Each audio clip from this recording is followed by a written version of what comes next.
Assalamualaikum warahmatullahi wabarakatuh. Berjumpa kembali dengan materi geografi kelas 11, sebaran flora dan fauna.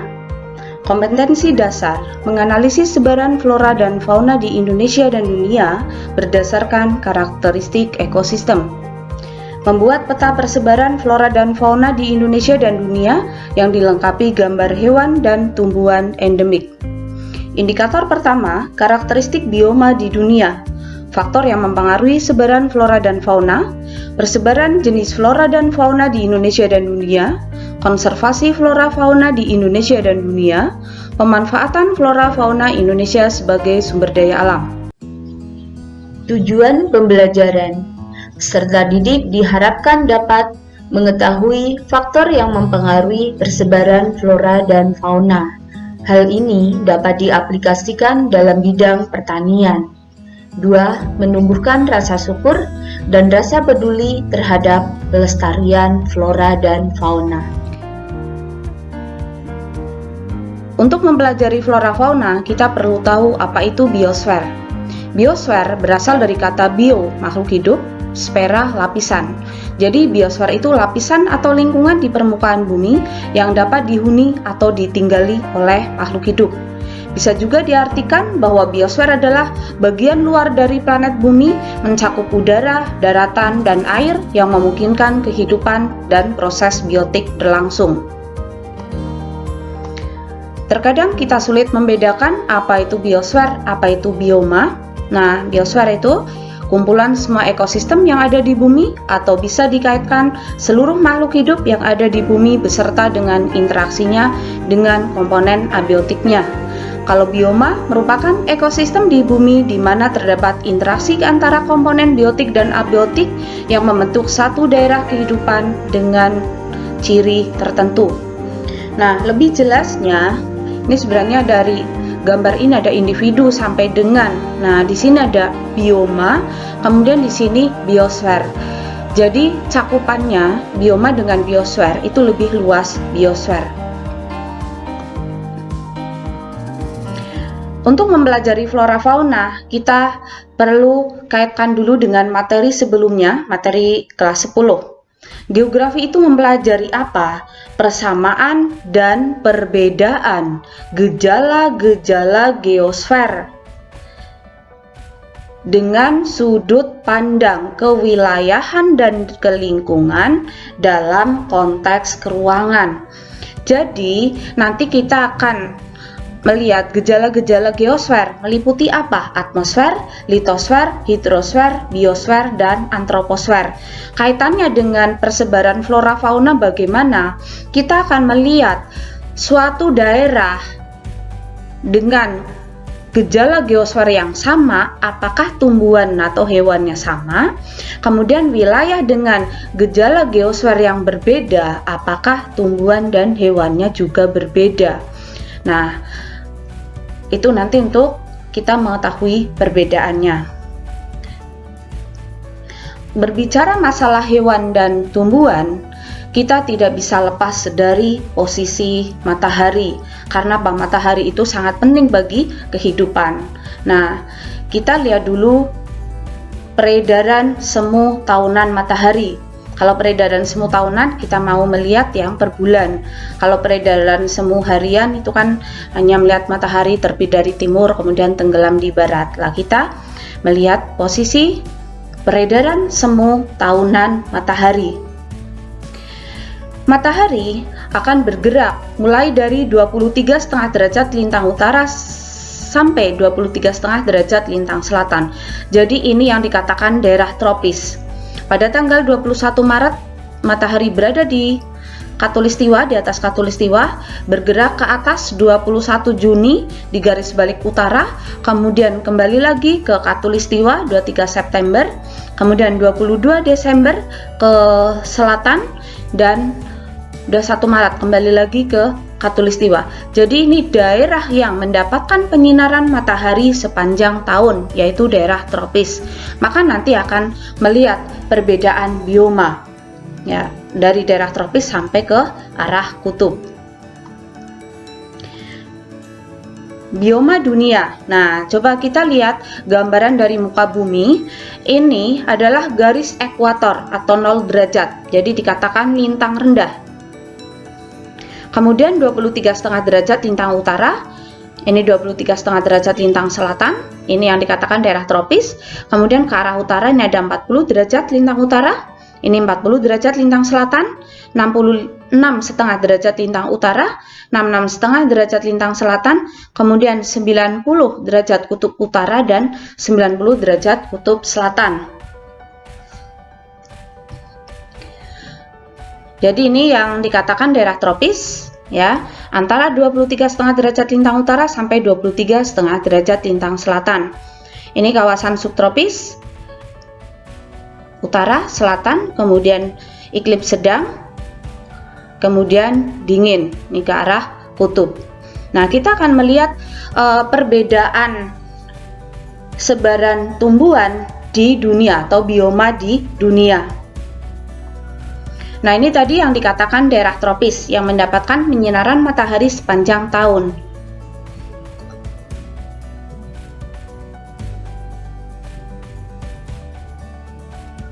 Nah, daerah tropis, bioma apa saja yang ada di daerah tropis? Yang pertama ada hutan hujan tropis. Ini hutannya nanti kita melihat karakteristiknya banyak sekali berbagai jenis tumbuhan di dalamnya dan hewan. Kemudian hutan musim tropis, padang rumput, ini juga bisa tumbuh atau sabana, stepa, kemudian hutan bako. Jadi biomanya itu termasuk banyak, jenisnya banyak. Kemudian yang kedua, di daerah subtropis, kita ambil contoh ke arah utara saja.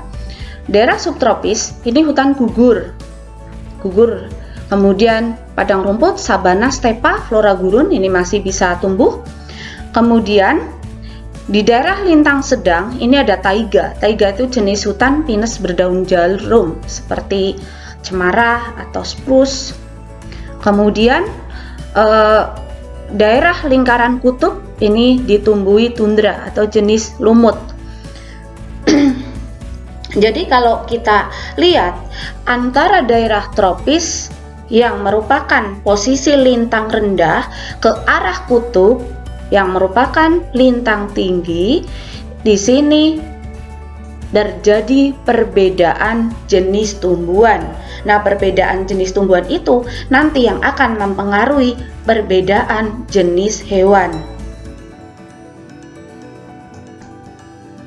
Jadi kalau kita simpulkan bagaimana hubungan letak lintang dengan persebaran flora, semakin tinggi letak lintang, jadi semakin ke arah kutub, maka apa? Jenis tumbuhan semakin berkurang, kerapatan tumbuhan semakin berkurang, ketinggian pohon semakin berkurang, kemampuan beradaptasi semakin berkurang.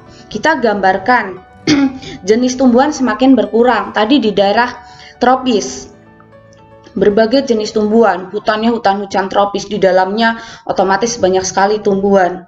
Berarti jenisnya itu sangat banyak. Tapi semakin ke arah kutub hanya ada lumut atau rumput-rumput kerdil. Kerapatan tumbuhan semakin berkurang. Kalau hutan hujan tropis rapat sekali. Ketinggian pohon semakin berkurang. Tadi di daerah kutub hanya ada rumput kerdil atau lumut, sementara daerah tropis yang lintang rendah, ketinggian pohon bisa mencapai 40 meter. Kemampuan adaptasi berkurang. Lumut di daerah tropis bisa tumbuh. Di daerah tundra, daerah kutub bisa tumbuh. Tapi kamu bayangkan, tumbuh-tumbuhan yang berpohon tinggi, misalkan pohon, taruhlah ada rambutan, ada durian, mungkin yang sering kalian kenal. Itu bisa tumbuh di sekitar tempat tinggal kamu di daerah tropis. Tapi apakah di kutub itu bisa tumbuh? Tapi yang ada di kutub rumput, kerdil, kemudian lumut, di daerah tropis bisa tumbuh. Nah, itu artinya apa? Kemampuan adaptasi semakin ke lintang tinggi itu semakin rendah. Ya, jadi di daerah kutub nggak ada pohon-pohon yang berkayu yang tinggi-tinggi, ya, yang begitu rapat.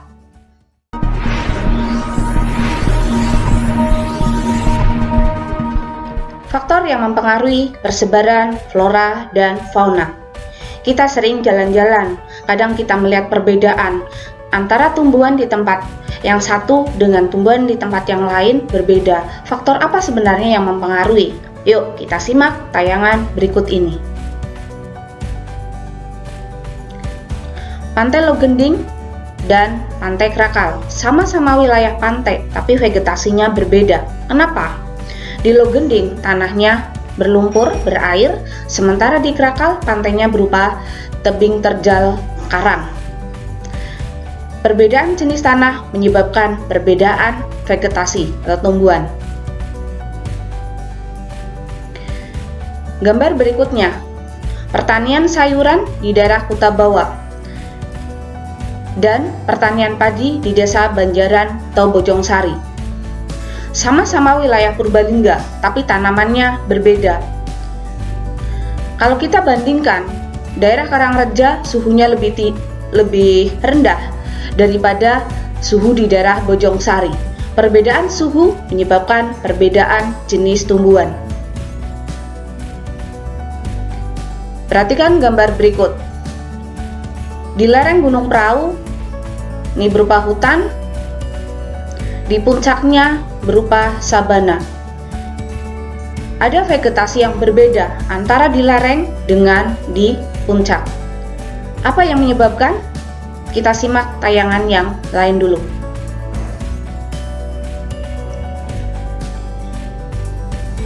Kebun teh di kaki Gunung Kembang, hutan di lereng Gunung Kembang, jadi ini sudah lebih naik lagi.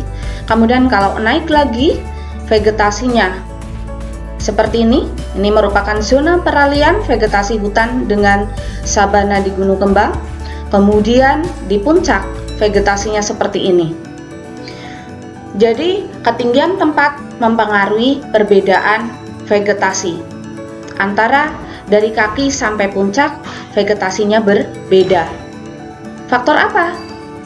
Morfologi. Areal pertanian di sekitarnya sudah berubah menjadi pemukiman.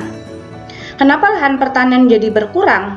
Ternyata terjadi alih fungsi lahan menjadi pemukiman. Faktor apa yang berpengaruh? Biotik, ya, tindakan manusia yang mengubah bentang alam menjadi bentang sosial. Hutan bisa diubah menjadi lahan pertanian bisa diubah menjadi lahan pemukiman, dan seterusnya. Kondisi tersebut menggambarkan bahwa persebaran flora dan fauna di muka bumi tidak merata karena dipengaruhi oleh faktor klimatik, keadaan iklim, suhu, curah hujan, kelembaban. Ini bisa mempengaruhi jenis tumbuhan menjadi berbeda. Yang kedua, faktor edafik, keadaan tanah.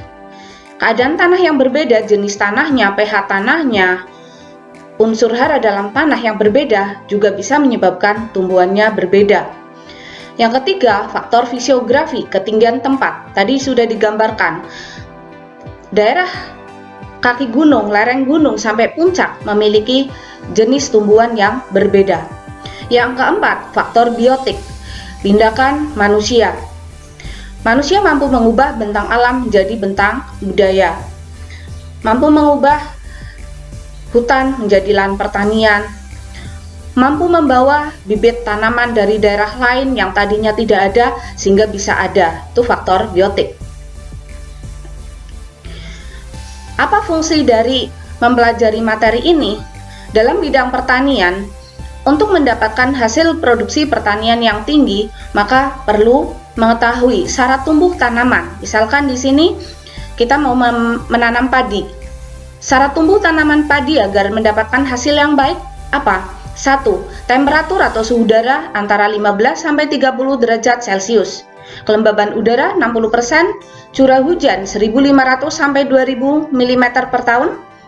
Ketinggian tempat 0 sampai 1.500 meter dpl. Ini tapi paling banyak di daerah dataran rendahnya. Tanah dengan kandungan fraksi pasir, debu, lempung dalam perbandingan tertentu, pH antara 4 sampai 7. Jenis tanah grumusol atau sol, andosol, dan petsolik merah kuning. Contoh yang kedua, Syarat tumbuh tanaman teh agar mendapatkan hasil yang bagus. 1. Suhu udara 13 sampai 15 derajat Celcius, curah hujan tidak kurang dari 2000 mm per tahun, ketinggian tempat 400 sampai 2000 meter mdpl, derajat keasaman tanah antara 4,5 sampai 5,6, jenis tanah andosol, latosol, dan petsolik. Suhu udara, curah hujan merupakan faktor klimatik. Ketinggian tempat, faktor fisiografi. Derajat keasaman tanah, jenis tanah, faktor edafik. Kalau misalkan ada tindakan pemupukan, itu masuk faktor biotik. Menurut Jung Hoon, ada variasi tumbuhan berdasarkan ketinggian tempat. Pada ketinggian 0 sampai 600 meter dpl dikatakan zona panas dengan suhu 26,3 derajat Celcius sampai 22 derajat Celcius.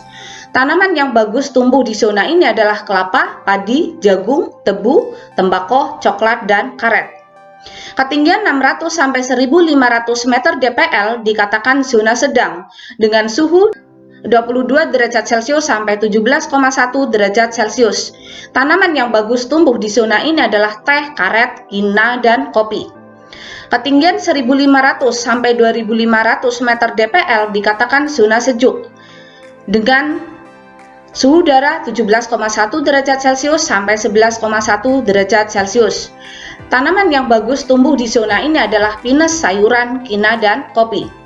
Ketinggian lebih dari 2500 meter dpl dikatakan zona dingin dengan suhu 11,1 derajat Celcius sampai 6,2 derajat Celcius. Tanaman apa yang dapat tumbuh di zona ini? Rumput, lumut, dan biasanya tidak ada tanaman budidaya. Setelah melihat video ini, coba cek pemahaman materinya. 1. Faktor apa yang mempengaruhi persebaran flora dan fauna di muka bumi? 2. Simpulkan tentang hubungan ketinggian tempat dengan suhu udara dan curah hujan, serta bagaimana kaitannya dengan variasi jenis tumbuhannya.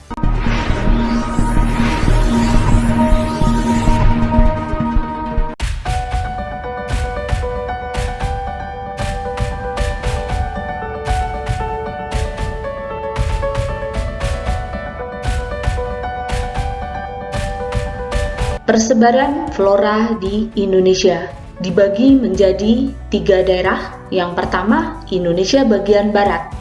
Wilayahnya meliputi Sumatera, Kalimantan, Jawa, dan pulau-pulau kecil di sekitarnya. Indonesia bagian barat memiliki corak Asiatik. Daerah ini merupakan kelanjutan dari paparan Sunda. 2. Indonesia bagian tengah. Wilayahnya Sulawesi, Bali, Nusa Tenggara, dan pulau-pulau kecil di sekitarnya. Daerah ini merupakan daerah khas Indonesia. 3. Indonesia bagian timur. Wilayahnya meliputi Papua, Maluku, dan pulau-pulau kecil di sekitarnya. Daerah ini memiliki corak Australis karena merupakan kelanjutan dari paparan Sahul.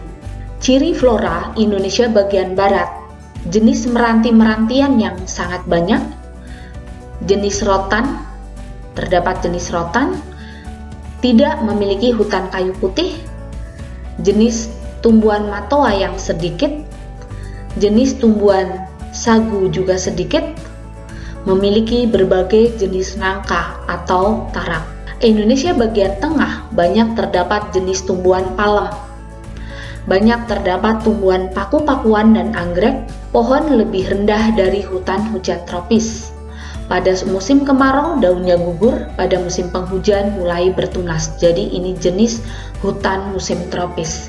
Indonesia bagian timur memiliki jenis meranti-merantian yang sedikit, tidak memiliki rotan, terdapat hutan kayu putih, memiliki berbagai jenis tumbuhan matoa dan sagu. Jenis flora khas Indonesia bagian barat, pohon kamper, tersebar di Nanggro Aceh, Darussalam, dan Sumatera Utara. Rafflesia terdapat di Bengkulu dan Sumatera Selatan, jati tersebar di Jawa, tenggaring, kayu ulin, kasturi di Kalimantan. Indonesia bagian tengah, jenis flora khas, kayu hitam atau eboni, kayu rima, kayu cendana, anggrek. Indonesia bagian timur, jenis flora khas, kayu besi, cemara, kenari hitam, merbau darat dan merbau pantai, matoa, sagu, nipah, dan hutan mangrove di daerah pantai. Bioma di Indonesia bagian barat berupa hutan hujan tropis, hutan musim tropis, hutan bakau. Indonesia bagian tengah lebih banyak berupa sabana atau stepa. Indonesia bagian timur lebih banyak berupa hutan bakau atau mangrove di wilayah pantainya, kemudian hutan hujan tropis di pegunungan. Flora Sumatera secara berturut-turut mulai dari pantai timur berupa hutan bakau, hutan gambut, hutan rawa air tawar, bagian barat dan tengah berupa hutan hujan tropis. Mengapa demikian? Kita perhatikan peta berikut ini. Warna dalam peta yang ada di layar ini menunjukkan perbedaan ketinggian tempat. Warna hijau menunjukkan dataran rendah, warna kuning atau coklat di sini berupa dataran tinggi dan pegunungan. Kita lihat wilayah Sumatera, bagaimana morfologinya, bentuk muka buminya, dilihat dari warna peta yang ada. Pantai timur warnanya hijau, jadi pantainya berupa pantai yang landai sehingga banyak ditumbuhi hutan bakau atau mangrove.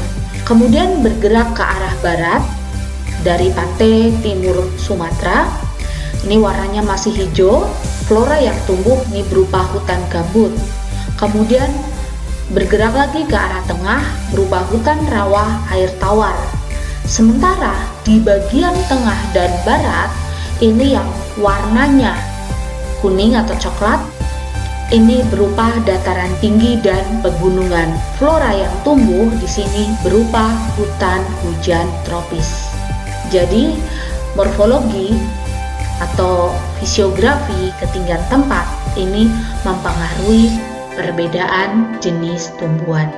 Flora Jawa dan Kalimantan dicirikan oleh jenis flora dari arah pantai ke bagian tengah tidak jauh berbeda dengan flora Sumatera, yaitu berupa hutan bakau, hutan gambut, dan hutan hujan tropis.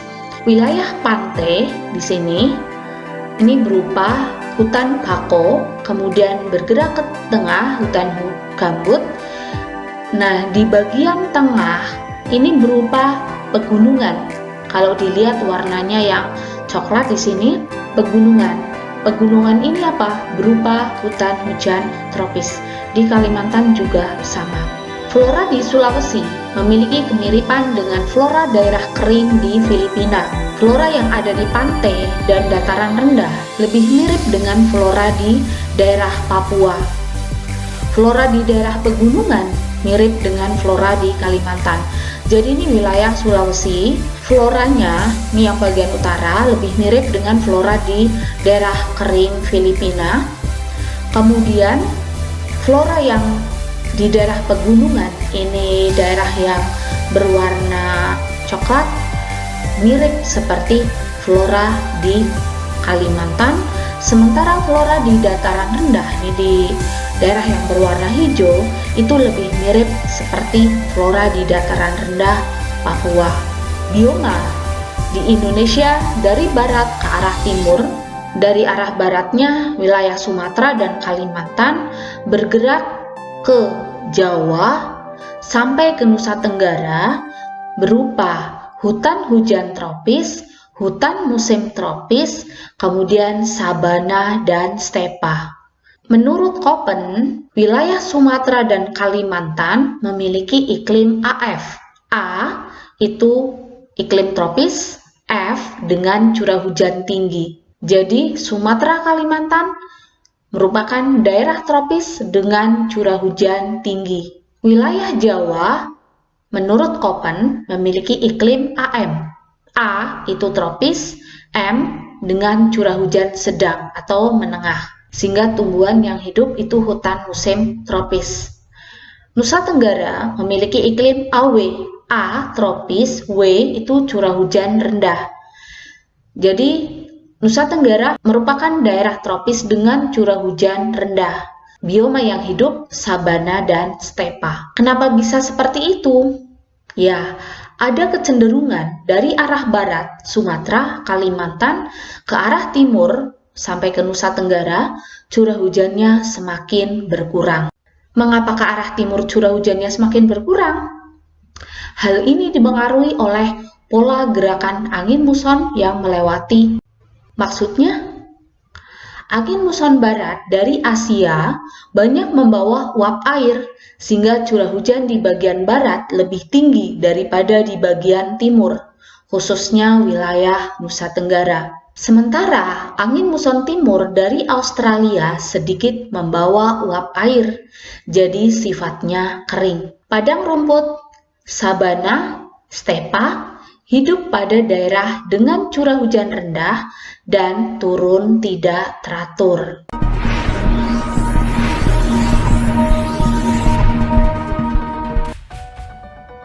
Persebaran flora di dunia.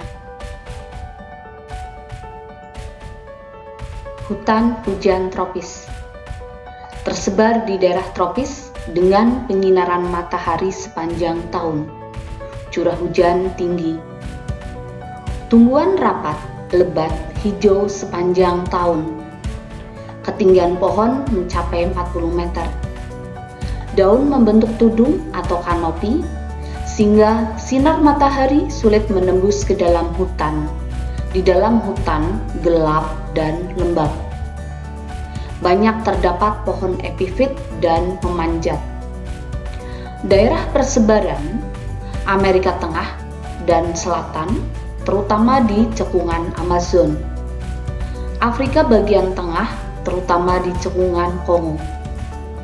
Asia Tenggara seperti Filipina, Indonesia, Malaysia, dan Papua Nugini. Hutan musim tropis.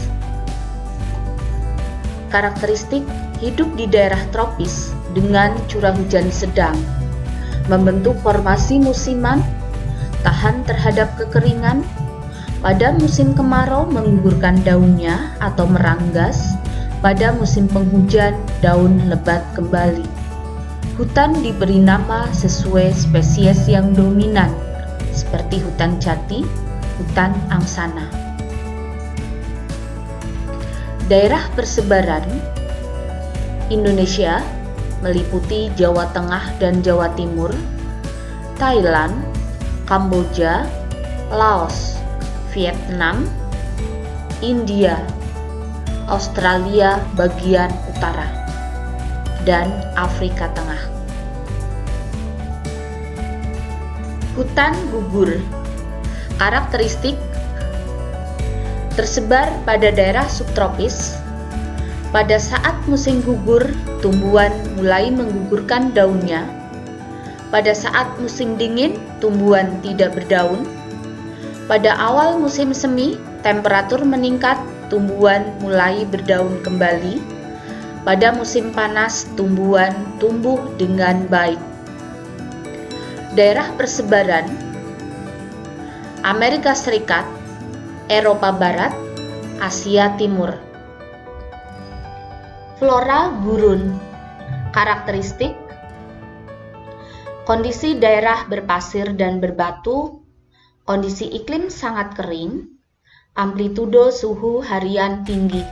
Maksudnya, pada siang hari suhu sangat panas, sedangkan pada malam hari suhu sangat dingin. Tumbuhan yang hidup berdaun kecil seperti duri atau tidak berdaun.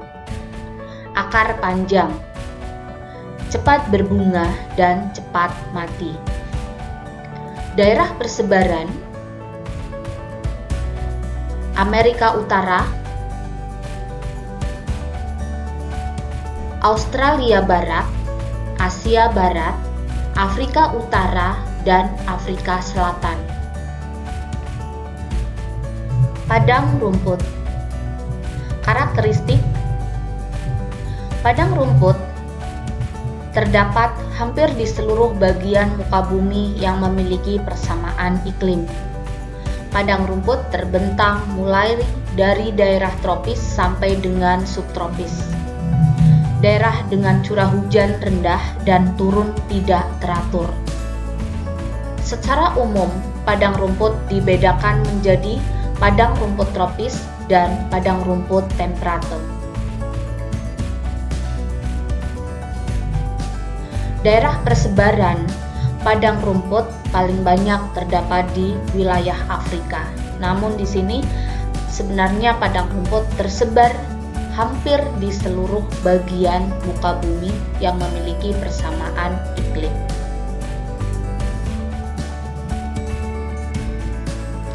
Padang rumput tropis. Karakteristik: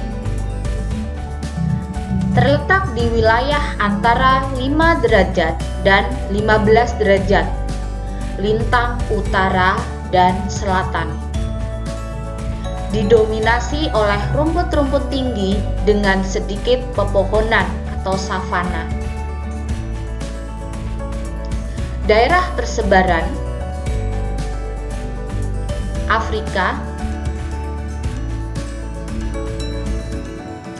Padang rumput temperatur.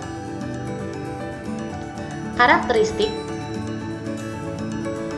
terdapat di lintang tengah dengan curah hujan dan temperatur relatif rendah. Di wilayah ini hampir tidak ada tumbuhan tinggi. Daerah persebaran jenis prairie di Amerika Utara, pampa di Amerika Selatan, stepa atau padang rumput yang relatif pendek di Tibet bagian barat, Rusia, Mongolia. Hutan bakau atau mangrove.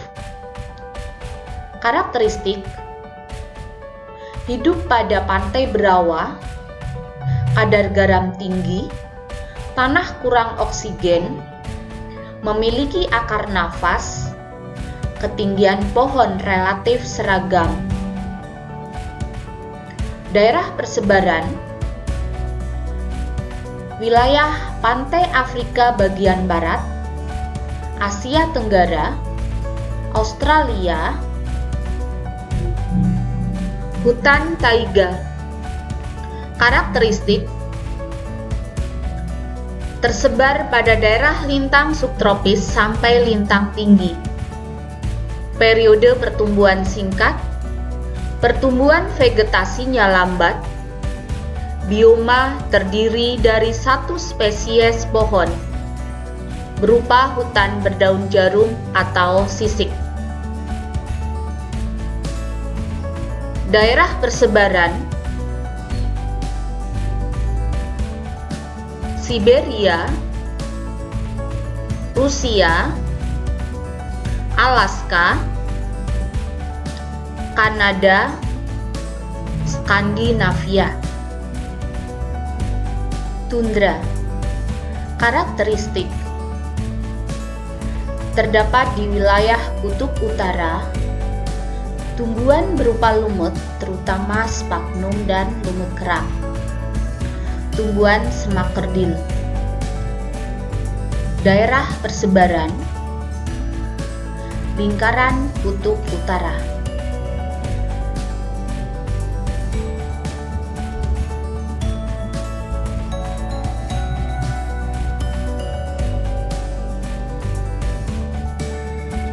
Peta persebaran tumbuhan atau bioma di dunia. Daerah yang berwarna hijau di sini di peta digambarkan dengan warna hijau itu daerah tundra. Nah ini daerah lingkaran kutub utara, jadi dekat dengan kutub utara. Amerika bagian utara, kemudian sebagian Greenland, Siberia di sini, Rusia itu masuk dalam wilayah yang berwarna hijau. Kemudian taiga berada di bawahnya, ini yang warnanya coklat kemerahan, merah ini. Ini adalah wilayah taiga, jadi daerah lintang tinggi di bawah tundra. Kemudian padang rumput ini yang berwarna coklat, ini. Kemudian daerah gurun yang berwarna kuning nih seperti wilayah Afrika bagian utara, Jazirah Arab, beberapa wilayah di Australia. Kemudian savana ini yang oranye di Afrika bagian tengah, sedikit ada juga di Amerika Selatan, kemudian di Australia bagian utara, di India. Hutan hujan tropis ini yang hijau tua, tersebarnya di daerah tropis. Yang paling banyak adalah di Amerika Selatan, ini wilayah Brasilia, hutan Amazon. Kemudian di Afrika bagian tengah, ini cekungan Kongo, dan sebagian besar wilayah Asia Tenggara termasuk Indonesia, Malaysia, Filipina, itu ada berupa hutan hujan tropis. Oke, diakhiri dulu. Wassalamualaikum warahmatullahi wabarakatuh.